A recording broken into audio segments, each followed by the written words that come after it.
Welcome to ServiceSharp. This is a podcast all about ServiceNow. We'll be talking strategy, architecture, technology, and everything ServiceNow. This podcast is not affiliated with ServiceNow. The opinions expressed are our own. We're just people that are very passionate about the platform.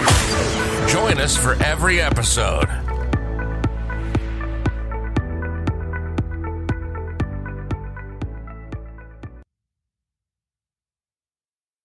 All right, welcome back. This is Jason Gibson with ServiceSharp. I've got Brent Peters, Justin Claspel, and Randy Haas on the phone, and we're talking about upgrades today. Welcome back, everybody. I know it's been a day or two since we've had a podcast, and I appreciate everybody being here. So, upgrades.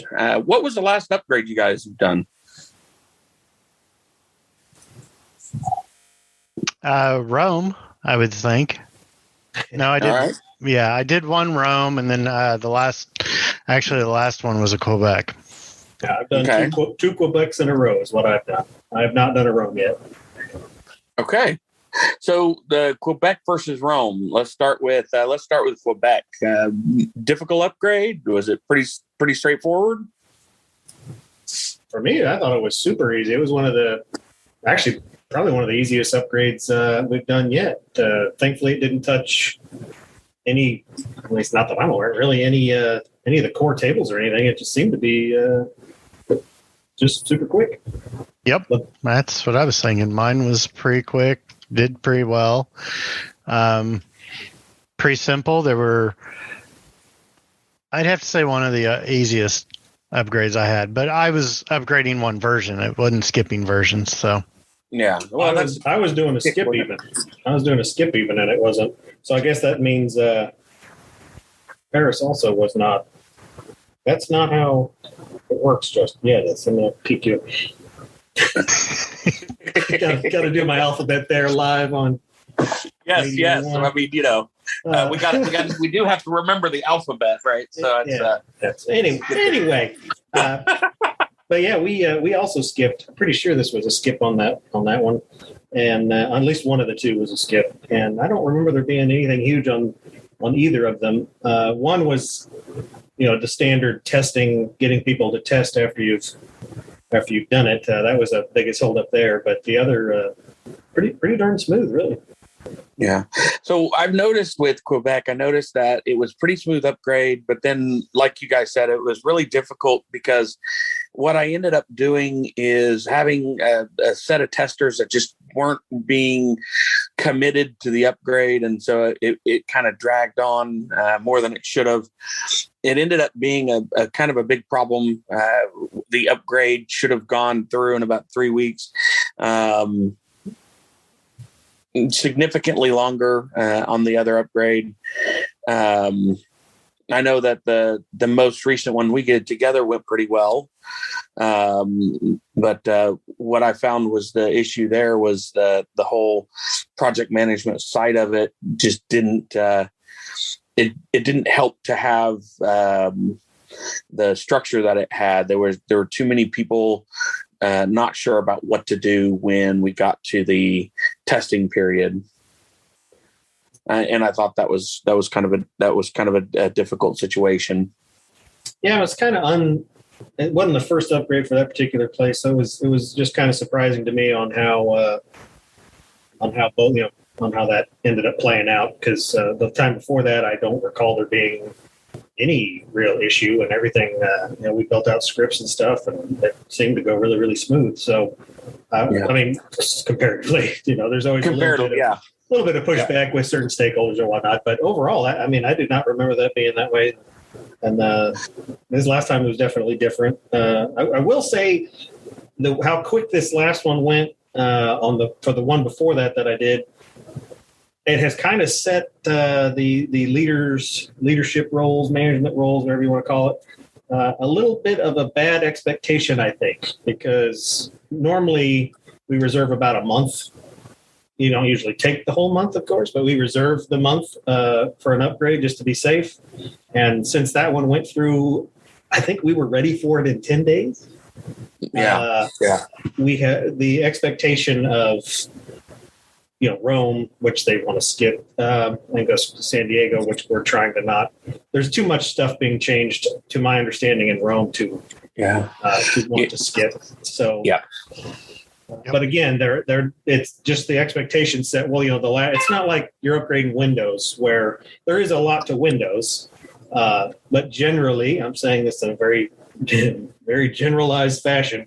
As long as the library works, you're good to go. ServiceNow is basically 50 apps in one, right? So when you don't upgrade one at a time, you upgrade, which I really wish that they would. If I had one thing to tell ServiceNow, it's quit doing platform upgrades and just let's do module upgrades, which I'm sure that would make support harder, which is why I guess they wouldn't do that. There's way too many different versions if people didn't have to, keep upgrading everything at once. Right. But from a support standpoint, the tools are so big in a lot of these companies that, even for that last one, like we were saying, there are so many stakeholders now that are heavily invested in the platform that it's very cumbersome for every 6 months to a year to go through the whole thing. And another issue that brings it up is that if the last two versions, nothing of theirs has been touched, like our change manager, we're telling him, hey man, we're going to need you to be ready to put in some hours for this next upgrade. And they're like, yeah, whatever. You've literally not had me do anything besides run through a change after you've moved it to test for the last 4 versions or whatever. I'm like, no, I know it's not going to be that way this time, because there's a chance that we might need to revert a whole lot more than we ever had before. So people which brings us to Rome, right? Yeah. Whew. That was an interesting situation. I don't know if you guys have had the same issue, but when we went to Rome, we could not upgrade our change management. It was we've customized it and customized it over time. And so what happened is there were so many skipped items and so much problems with the upgrade itself that we had to re-implement the module, the entire change module, during the upgrade itself, which drug the upgrade from that normal month, right, to closer to 2. So it was and given that depending on whether you have a small company or large company, the last upgrade was a company that's a worldwide company. It's it's got a lot of change management. Let's say rules, idiosyncrasies, right? So getting that implemented in that short a period of time was honestly pretty impressive on its own. But it got done. But I will say the changes that are made that you need to be careful on is that they're switching from workflow to flow designer.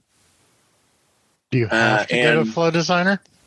Yeah, so there is some legacy stuff there but when the flows get turned on, they kind of they jack with some things.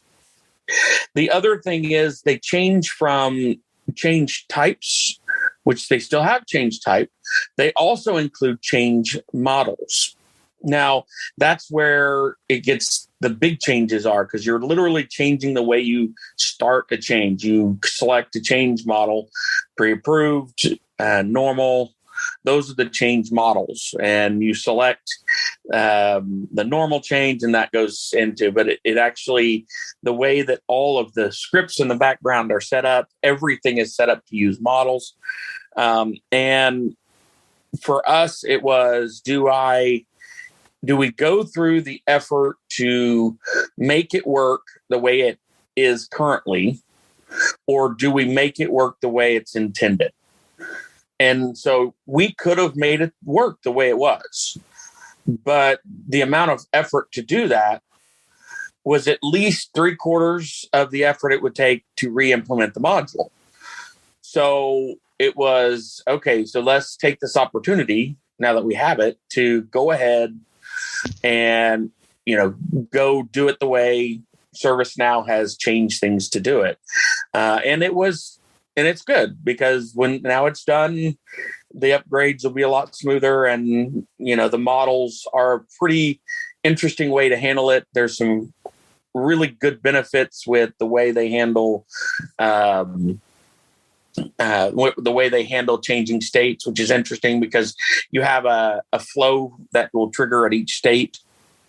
The amount of stuff that changes in Rome is just massive. So be prepared if you've done any customizations and change management, to look at that ahead of time before you push the button and upgrade your dev instance and go, oh, that sucks. Look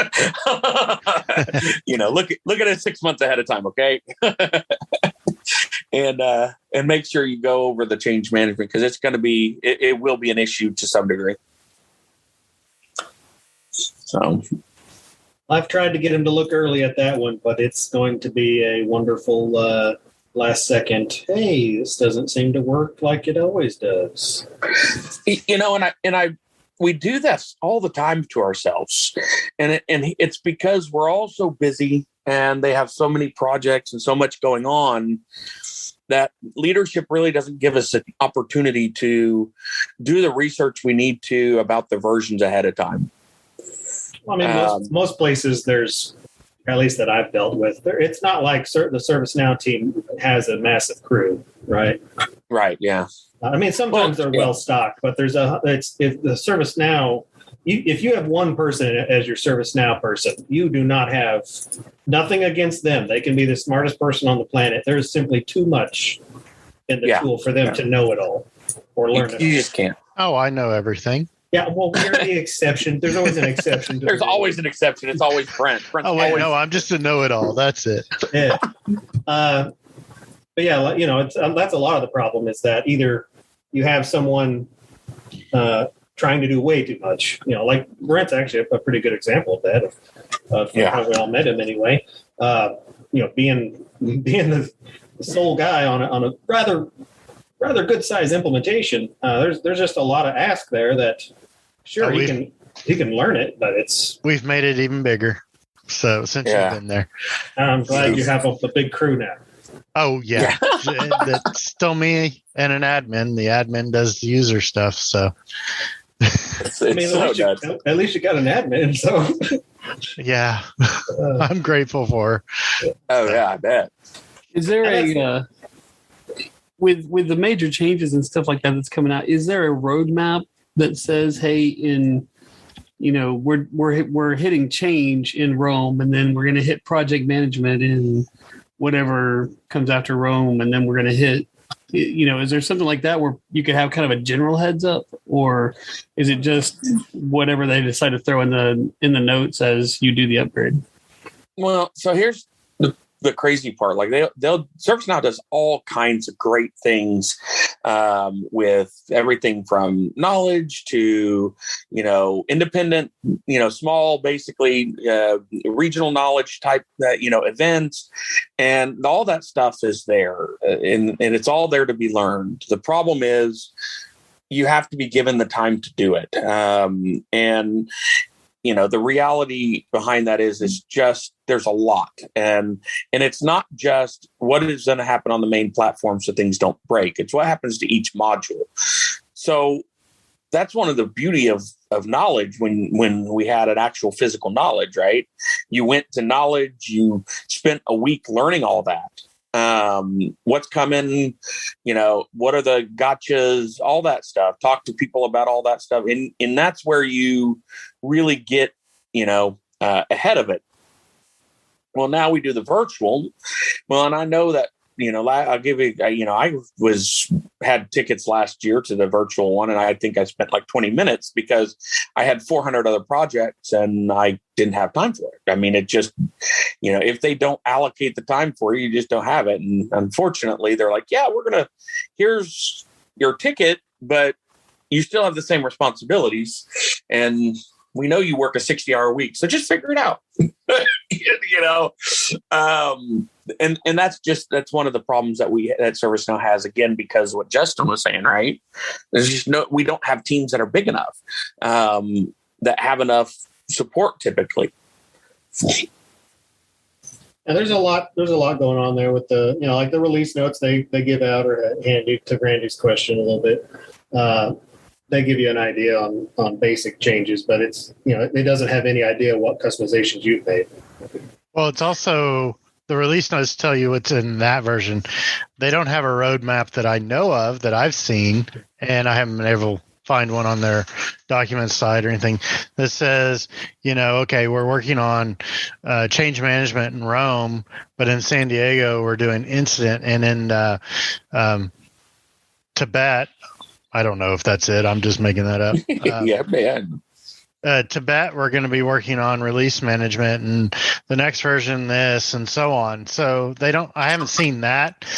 Used to get that, like Jason said, whenever we went to Knowledge, the developers that were teaching, or the support people that were teaching, would, okay, we're looking at doing a UI change in the next version, or 2 versions from now, and that kind of stuff. But I don't know. We don't see things like that. So you don't really learn of that until you read the release notes. And sometimes you read the release notes and it really doesn't describe it either. Well, yeah, because what the release notes say, you don't know how it's going to affect your instance to some degree, right? Yeah. And so again, that's why, taking, an instance ahead of time and doing a clone and looking through things, if you have any idea that there might be a problem, like we are sitting here talking about Rome, and if you haven't upgraded to Rome, you need to be going, okay, so they've said there's a problem with change management. Let me upgrade my sandbox and see how that works, and see what it affects, and if it's going to be okay or not. And doing that a month before you've told all your stakeholders you're going to upgrade, right? Instead, perfect example. We said, okay, it's it's December 1st to January 1st. We're going to upgrade, and then everybody upgrades, and the guy, the person who's in charge of change management gets on the phone and says, "This ain't going to work, guys." Yeah. Yeah. And so it's, I guess we're going to the drawing board. So, and I will say there's 2 things that comes with that. One, the stakeholders are mad because in their mind, the upgrade took too long. They didn't see it as an upgrade than an implementation, right? And that's a problem because they're mad. Why did it take a month? You didn't communicate well enough to me. It doesn't matter how well you communicate. If it takes 2 months to upgrade your instance, they're mad, right? Well, because they're used to you doing it shorter time. Right. Absolutely. Sometimes.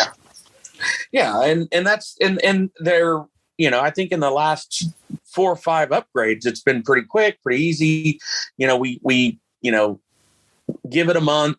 It, always happens, ahead of time. Everybody's happy. And then you get to this situation and you're not prepared for it. Well, we weren't prepared for it because we didn't do our homework. And that's even if you did, though, you can't, you're not necessarily going to get all that information before you hit the button, right? So you can only do so much homework whenever it comes to a ServiceNow upgrade.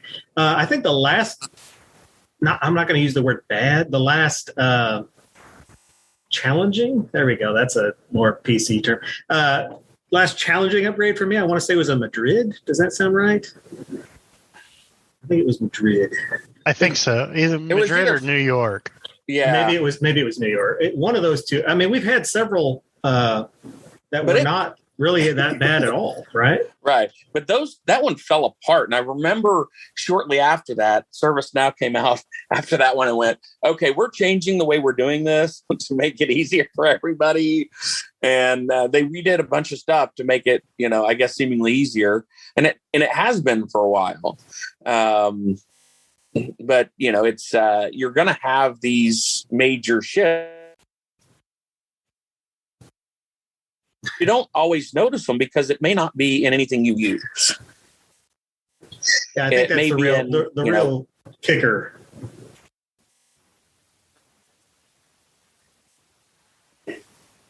Are they the one getting robots for him? I did. Okay. Yeah. You're cutting in and out on us there, Mr. Gibson. Sorry about that.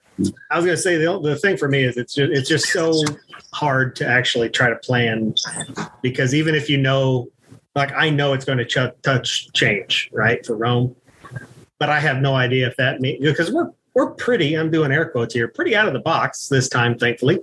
But I mean, that only goes so far. And they may have changed everything that we thought is out of the box. It's not. They may have changed that. Right. And so again, there's just going to be a lot, and that's one of those processes. I mean, I don't know if anyone doing a change likes it at that time. You like it if anything ever goes wrong, right? Change is exceptionally valuable when things go bad. Yeah, you can find the chain or whatever the source. It's a lot easier, or even just know anything that's happened at that time. So they're very valuable, but I don't know if anyone likes it. So when you now have to review something that is already somewhat cumbersome, depending on how your company has it set up, it's you've already got a bad taste in your mouth because you're like, oh, change. Okay, yay. I love filling out changes. I can't wait to fill out 50 of them in the next week just to see what might possibly be broken. Yeah. So, it's not only is it going to be difficult because we know it touches a lot, but we won't know until we hit the button exactly which things might be broken that we have edited. And then, of course, on top of it, you've got a module that, again, very valuable module. Not the most fun for most people who use it, is what I'm guessing. Maybe I'm being biased there. Maybe everybody but me loves change. I don't. You guys go ahead. Oh no, I think it's the most amazing. Yeah, I think. Yeah. Okay. I've always enjoyed it. It is a good purpose. I like the intent of it, but actually filling it out is. No, it is very annoying. Yes. Yeah. But yeah. But you got to do it. Again, it's far better than just having somebody send an email. Hey, Friday at 2:30 in the afternoon, I'm going to go ahead and upgrade all the SQL servers. Probably not the best way to go about your upgrades. Where now you have every server, research it. And you probably say no at 2:30 on a Friday. I would hope you would say no at 2:30 on a Friday. I would try. But hey, everybody's different. Maybe that is your company's perfect time to do an upgrade. It could very well be. Gotta live dangerous. Yeah, live dangerous. Yeah, add a little bit of fun to the mix there. Yeah. So why you don't want life to get stale? Will it be up Monday morning or will it not? That's always a fun thing. But I will say that I've had companies want to do it like on a Thursday night because their real slow time is on Friday. I've had other companies that are international companies think have this weird because the switch over from one country to another and the weirdness behind that, and they have to do it like at 6:35 on the dot because that fits in where they want. So it's depends on your organization, but try and find the low time for sure. Yeah. Yeah, you can look at statistics. You can talk to your users. I would say if you have a 24/7 help service desk or help desk, definitely talk to them about when their slow time is. Yes, on most upgrades, you don't have to physically take the take the server down and kick everybody out to do an upgrade. So, but doing it on a low usage for the service desk would really make things a lot easier on them. That's a good thing to look at. And even though there's no actual outage, you can actually create some slowdowns when you're doing the upgrade. So it can cause a little bit of an issue in speed. There were one of the most recent upgrades, we actually took it offline and did an outage and kicked everybody out. We did that for a couple of reasons. There were some integration concerns about the way that they were going to bring in the data into Change because they integrate into the Change already. And there were some other concerns that made it to where we needed an outage, which, by the way, is really interesting to try and get people to understand why you need an outage this time and never have before. And you're trying to explain, well, it's not just an upgrade. We're also doing an implementation. And there's these 12 reasons. And they're like, well, but we don't care. Well, get rid of those 12 reasons. And yeah. Why don't we just do them one at a time? Come on. Yeah. And I actually had one part of the organization say, well, I'm just not going to approve the change. And I laughed. I go, well, eventually ServiceNow is going to do it for us anyway. So you can not approve the change all you want, but eventually it's going to happen. Yep. And you're just going to have to deal with it. And that did not win me friends. Probably not your most political moment, but no, they were not very happy with me. It is kind of weird though, because in that regard, you have a lot of, especially in IT, depending on how I don't want to say how experienced. There we go. Your staff is. They may have had the wonderful joys of getting exemptions for Server 2003 for 20 years. Not 20. Okay, I get. But what, at least 5-10 years where they're like, yes, we know it needs to be taken away. It's a security thing. We got it wrapped up tight as much as we can. But we don't have the manpower to, we'll do that project next month or whatever, next quarter, or, keep pushing it down the line. You can't do that with it's platform as a service. So you've only got so much control. I guess depending on how good I'm sure ServiceNow would deny this, but depending on how good your contract is, your exemptions do not necessarily guarantee you much more than a month. Yeah, you're not like that. I think that is the max exemption that you can really get is a month from. And to be honest, that's I get ServiceNow's stance on it. You got to stay up to date. On the other hand, it does put a burden on the organization to make sure that they stay on top of it. I like it personally because we do upgrades a lot, but it is something that does put a burden on the organization. Now, when I say this to people, they think I'm crazy. But when they say to me, when I say, well, if this is too much of a burden, you should do it twice a year. Thank you for listening to ServiceSharp. We need to take a short break for a word from our sponsor.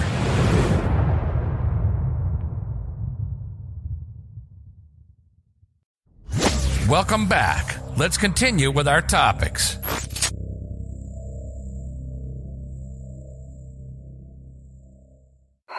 And they think I have 3 heads. And I'm like, no.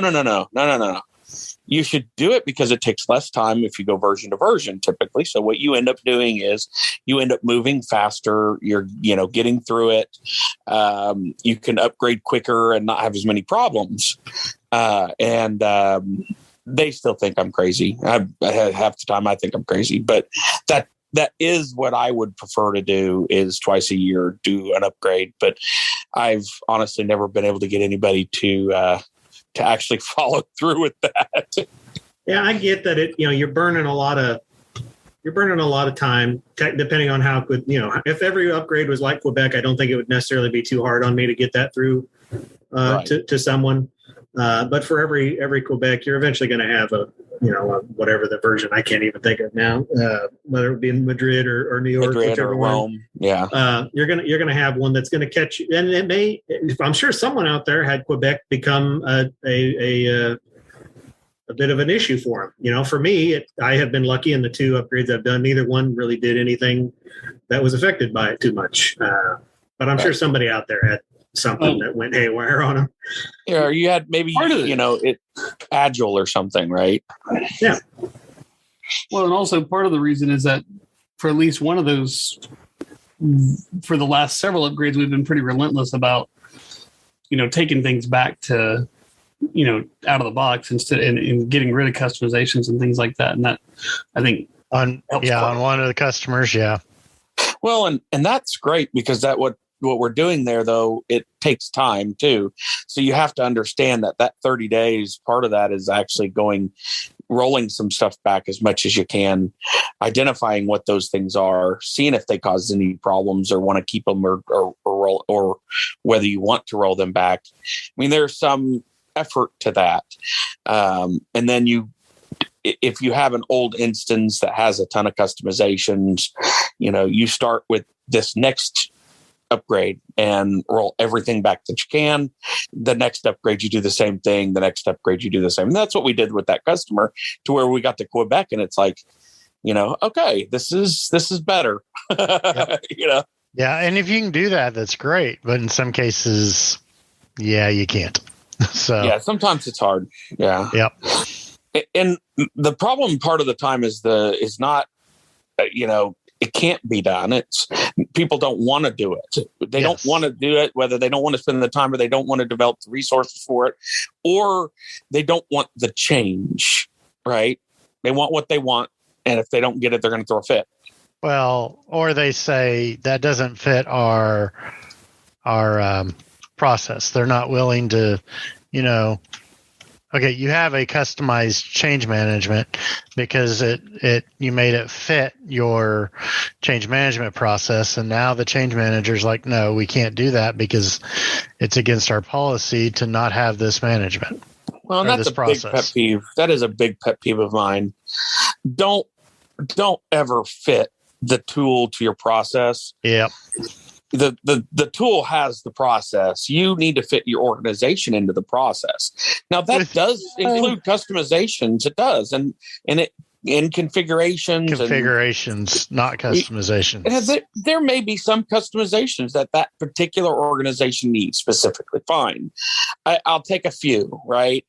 But the reality behind it is, you can't try and force that square peg in a round hole. And ServiceNow is very much ITIL, and it's very much geared towards that. So how many times have we seen somebody take a non-ITIL process and try and shove it down the throat of ServiceNow and say, because that's what we do?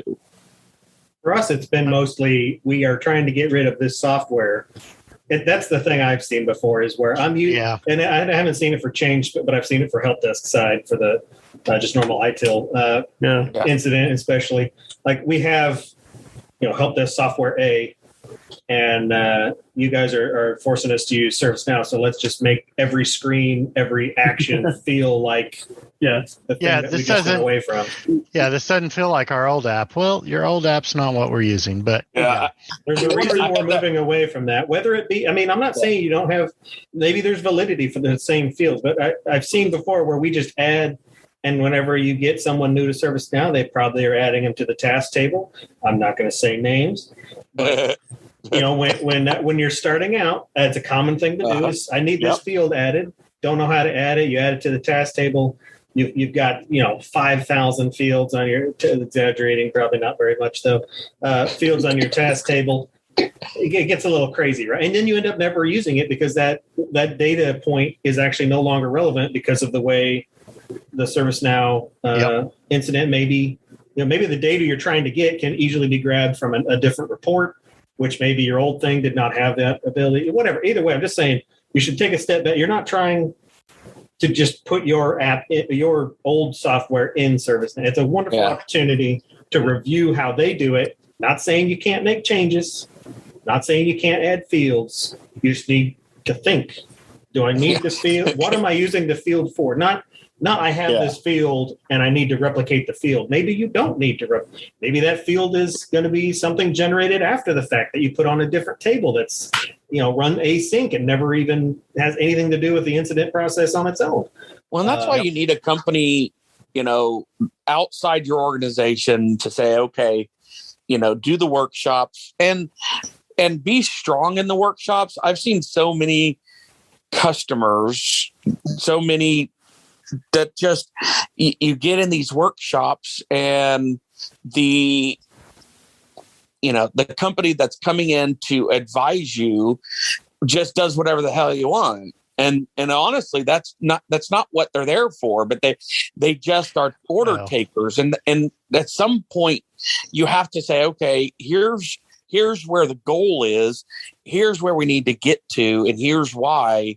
And doing it this way is not going to work. And that's when you do your discovery meetings, right? You do those 4-hour, 8-hour, discovery sessions where you're learning how they do everything, and then you're readjusting their processes. But I had the customer come and say, bring me a picture, an actual PDF image of Archer, and say, I want GRC to look like this. Good gosh. He goes, my management said we have to convert it over to ServiceNow, but I don't want to change anything. So I want it to look like this. Yeah. No. Well, I mean, it's a bad idea, but I guess that's the pitfall people fall in. And depending on who your rep, I've never had a rep try to sell me some way like that. But I'm not saying no one's ever said, oh, well, we can make it look like wherever you want, because technically you can. But I would hope that people would just take the opportunity to, if Archer is what you want, then why are you getting rid of Archer? Well, and that was my conversation with them, and it was that's one. Yeah, and it was bad example. Yeah. And it was the conversation was, well, why do you want to get rid of it? And they're, and that specific person didn't want to get rid of it, but it was the rest of the organization wanted to get rid of it. And I just happened to be talking to the one guy who liked it in the world. Well, the one guy that liked it, didn't really like it necessarily as much as he probably doesn't have any support to deal with the changes in the process to begin with. That's my biggest pet peeve with ServiceNow is what you guys are all talking about is the way that companies implement it without actually looking at their processes first. Yep. Yeah. And saying, hey, what how should we be doing the work like on paper before we try to automate it and before we try to move from, say, 15 disparate systems into one ecosystem. I mean, because ServiceNow is extremely powerful. It's extremely well done for the most part. And you can definitely benefit tons and make your organization lean and mean. But I see so many companies that just go, okay, yeah, that's the next big thing we need to buy. How much do we have to spend? Okay, let's put it in. Now, can we implement it in 3 days? Yes, you can implement it in 3 days. And then you get into that process where it's like that, where you've got management then checks out and says, all right, we did our deal. We signed a contract with ServiceNow and we set a timeline. Let's check out now, and then leave it to the guy that has the Archer that now all of a sudden has to do everything that they've been doing and make the reports look like what they've been reported, but without the Archer. So they come to you and they're like, hey, can you make ServiceNow look just like Archer? Well, sure. We can. I mean, make it look like anything, but it won't work. Right. Right. Yeah. We can, you can take a mutt and buy it to look like a French poodle, but why? Yeah. Well, and I don't understand why. What seems to me that I see happen is they buy ServiceNow, they hire a company, a big company. There's dozens of them, and they point to the departments, and you say, okay, figure it out. Without having any communication of what our goal is, right? Yeah. They're like, oh, just go implement it and get rid of these 5 tools, 10 tools, whatever. And they leave it to the people who are running those tools currently, to try and make the change with an implementer. And the implementer are typically just not very, they're honestly, they want your money. And they're a lot of times they're going to tell you okay to things that they shouldn't tell you okay to. Or they come in and they've got their playbook where they're like, oh, yeah, this is our run book. This is how we do these implementations. And what that means is we could care less whether it fits in your organization. This is what we're turning on. This is how we're configuring it. And then you can pay us extra later for turning it off or reconfiguring it to actually meet your organizational need. But that's how we get our implementations done under X amount of time is run a script, flip a bunch of switches, call it good, and it doesn't look like that may work for company A, but it looks nothing like what company C is doing. And that's why they give you a low bid. That's exactly Yeah. Oh, and that's true. You're going to have a lot of those low bids that are exactly like that. Yeah. Might offend a lot of people, but anytime a company comes in, a consultant comes in and says, we have a run book, that's code for we don't intend to listen to you at all. Yeah, we have or it's not even a run book. What was it? Oh, well, we have a template that we use for that. Yes. Yeah. Yeah. I will. They came in once. We had a company come in once and do an implementation for incident, and they changed 412 different things in change management and problem management. And that they all they were there for was to implement incident, right? Well, they sounds just like one of our customers. Yeah, it is one of our customers. Oh, okay. Okay. We've been working a long time to reverse a bunch of that stuff. But that's exactly what happened. They had update sets. They just applied all the update sets and went, okay, is there anything specific you want? No, we'll charge you a lot for that. But, I mean, you know, and yeah. Who has time to review all that before you press go, really? Yeah, right. Yeah, that's crazy. It's cheap and simple just to do update sets. I have pre-canned update sets, and I'll put those in for you. That's it. Yeah. I mean, I'll take that job any day. Charge you a bunch of analysis work, and off we go. Yeah. Yeah. I need to get some more. I like the sound of this. There's a little bit of sarcasm there for the Maybe we should change our business model here. Yeah. Is it? We've been doing this crap way wrong. I mean, we've been doing it wrong, guys. Come on. Listening to the customer. Blah. Yeah, there's no profit in that. Exactly. We can do 50 customers. Come on. That's how some people are. Yeah. Oh man.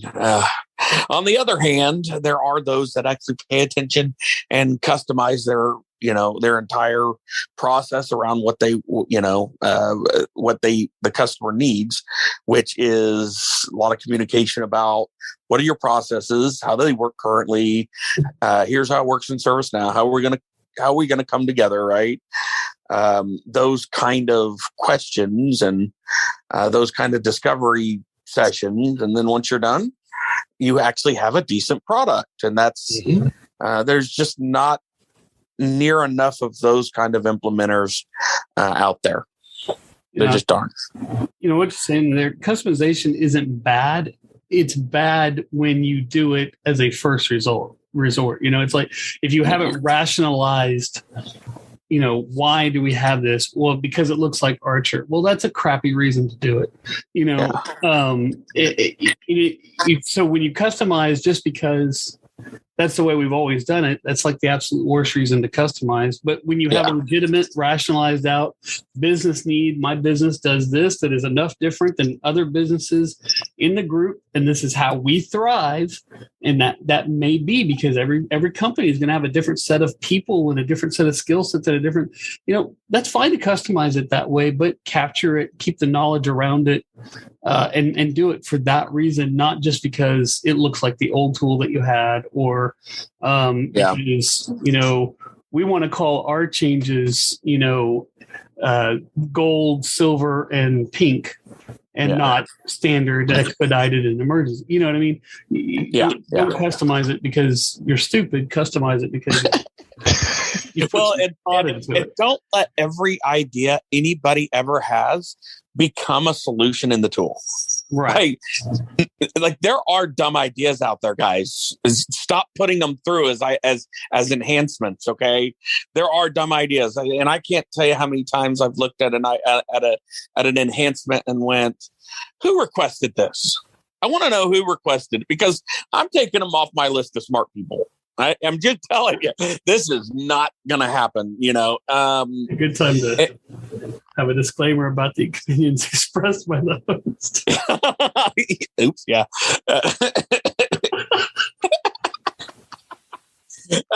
we probably should have that. Yeah, we are not ServiceNow. We do not represent ServiceNow. We are not associated with ServiceNow.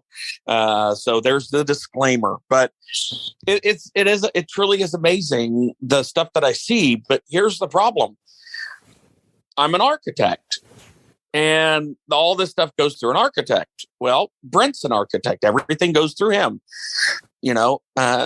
The reality is, all those development activities, all those ideas, all those things in a large organization need to go through somebody. And there are organizations out there that aren't willing to spend the money to hire anybody that knows anything. They hire a bunch of first level developers that are just out of college, and they say, okay, sick them, and they don't have any governance around what gets done on the instance. And when you do that, that's how you end up with one of the the most customized, crazy systems you can even imagine that I worked on at one point. So, and that's what happens a lot. Another term for that would be you have new job openings. Well, here's the thing: the idea may not be dumb. The implementation may be dumb, but the idea is not necessarily dumb. It's just exactly what you're saying. It's inexperience, which is why you need to do the rationalization and actually think about what the ramifications are before you go. But that is a skill that you have to learn over time. In order to really get good at rationalizing things, you got to break some stuff first. That's true. And honestly, there are ways to do things that are outside of scope, outside of what, it's outside of the organization. As far as that's concerned, what you should be doing in the tool. So, for example, if you have, some crazy idea to hugely or to massively modify, change management to do, I don't know, something else completely. Well, maybe you should be building an app for that instead, right?